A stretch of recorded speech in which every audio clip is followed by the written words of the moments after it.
the White Rim Trail in a day. And I was going to start at 4 a.m. but serious lack of oversight. I was left to my own and had to find out that the permit process is either done in live or online days before. So I had to wait till 8 to get a permit and then get moving till 9. Parked at the Schaefer Pass Overlook, and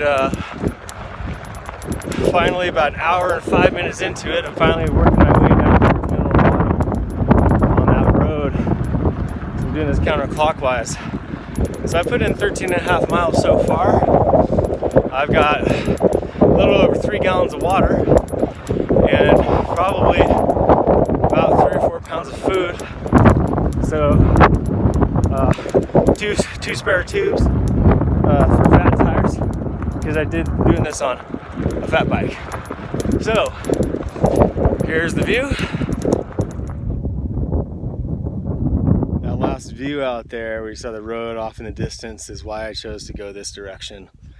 Most people go the other way, clockwise. So be interesting, but I did not want to pedal up this stupid road back to the highway, back up the pavement, back to the car. So experiments.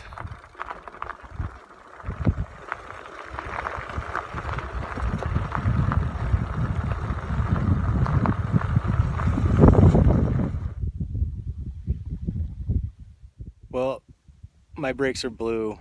I just came down this crazy thing. I'll show you in a second. And you can see the Colorado below, just barely, kind of almost level with it now. If I go straight on this road, I'll get to a boat ramp. But I'm going to take a left and then take the White Rim Trail.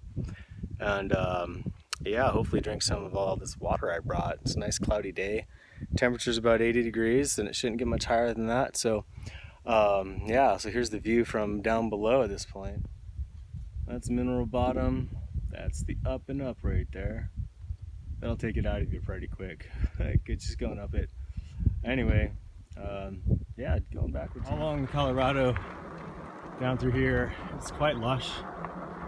If you had a water pump, you could probably just survive on what was living down here, and river water, or maybe a fishing stick. Anyway, here's the road.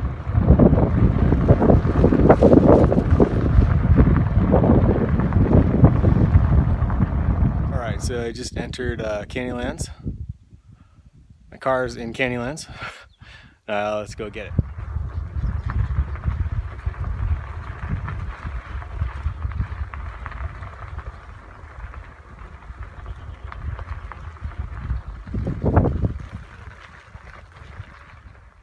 In case you were wondering how a fat tire does in the sand, well, here's a sandy pit.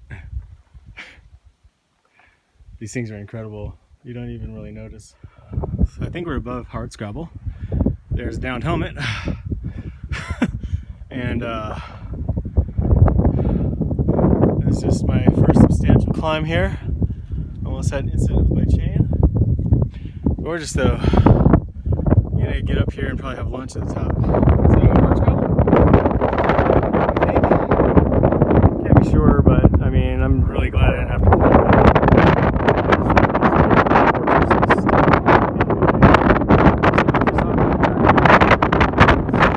Sunscreen on. The sun actually popped out. It's 84.6 degrees. A bit warmer than I hoped it to be. You really feel it when it hits 82 from 81. And anyway, I'm gonna see where I'm riding here. It's unbelievable.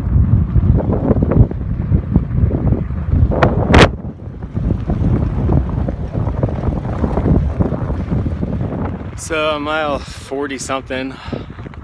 And I've been pretty much fighting a headwind the whole day. It's really starting to wear me down. Kind of at a critical fatigue point, and I'm gonna take a rest here in a bit. But yeah, just this wind follows the terrain, and I'm going the wrong way.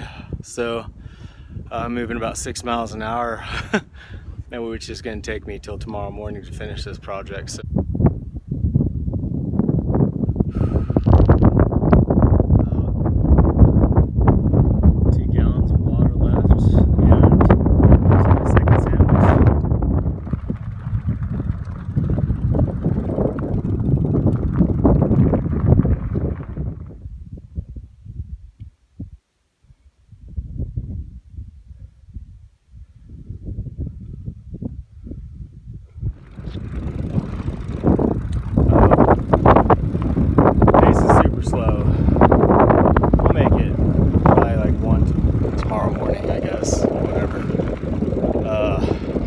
weather's cooled quite a bit, which has been super great.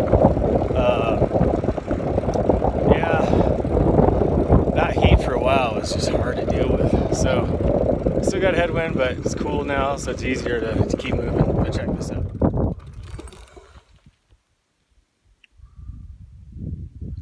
Just the best kind of gorgeous. So I just ran into some people who are coming the opposite direction, who are bike packing this trip, and spoke with them. Said I had about 47 kilometers left to go back to the top of Schaefer Trail. That's nice. I've been on the road for a while. I'm really happy about that.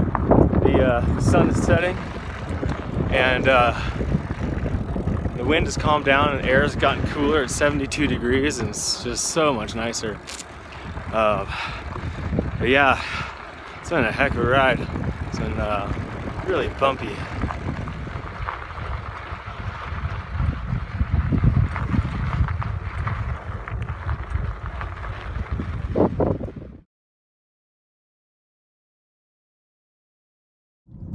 All right, so yeah, there was no more footage. The day wore on, it just got dark, and I had to turn on the headlight, and I just got to a point where I was just gonna keep pedaling, just to get back.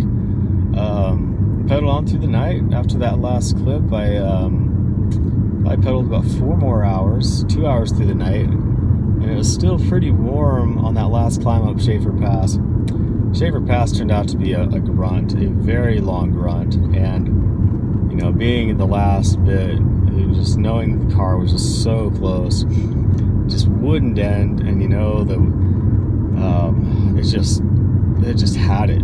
I was ready to be done, and the road out was amazing, mostly all climbable. I would say, unlike Mineral Bottom, going up that, like, it's loose and nasty. This going up Schaefer was great, but yeah, it was a long climb for sure, and I probably couldn't tell you which is the best way to go, clockwise or counterclockwise. Anyhow, I think I'm so tired, I'm so sore. The drive home has been long. I've made frequent stops so my legs go numb, and I've probably eaten about 4,000 calories on a 4-hour trip home, and I'm almost back to the house. But holy cow, you know, it's a big day. Ended up with 101 miles and one of the slowest possible times, but completely unsupported.